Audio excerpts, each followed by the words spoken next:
রাধে রাধে বন্ধুরা, পুচুদা ক্রেটে তোমাদের সবাইকে স্বাগত। তোমরা আগের পার্টে অবশ্যই দেখেছো যে কীর্তন সবে শুরু হয়েছে। এবার একটা কীর্তন শেষ হয়ে গেছে। টুবানের কাছে শেষ মুহূর্তে ভিডিও কল করেছিলাম, দেখো কত খুশি, কীর্তন শুনে হাততালি দিচ্ছে। এদিকে দেখো বাবানও প্রণাম করছে, ওরা কত খুশি।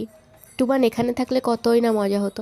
এদিকে দেখো বড় জেম্মা রান্না করছে, এদিকে এসে দেখলাম যে বাবান গোপাল দাদার প্রসাদ থেকে নিয়ে পালাচ্ছে। আর এদিকে আবার এসেছি, দেখছি যে খিচুড়িটা প্রায় হয়ে এসেছে। জেম্মা বললো একটু চেখে দেখ লবণ হয়েছে কিনা, লবণ টবণ ঠিকঠাক হয়েছে কিনা, তাই একটু চেখে দেখছিলাম। আর কালারটা দেখো বন্ধুরা কি দারুণ হয়েছে। এদিকে দেখো সব কিছু রেডি হয়ে গেছে, এবার সবাইকে ডাকবো। এদিকে মা পাঁপড় ভাজছে, এদিকে সব প্রসাদ একসাথে করে সবাইকে এবার পরিবেশন করব। 2-3টে বাচ্চা এসেছে, তাদেরকে এখন দেওয়া হচ্ছে, এখনও সবাই আসেনি। তো পরের ভিডিও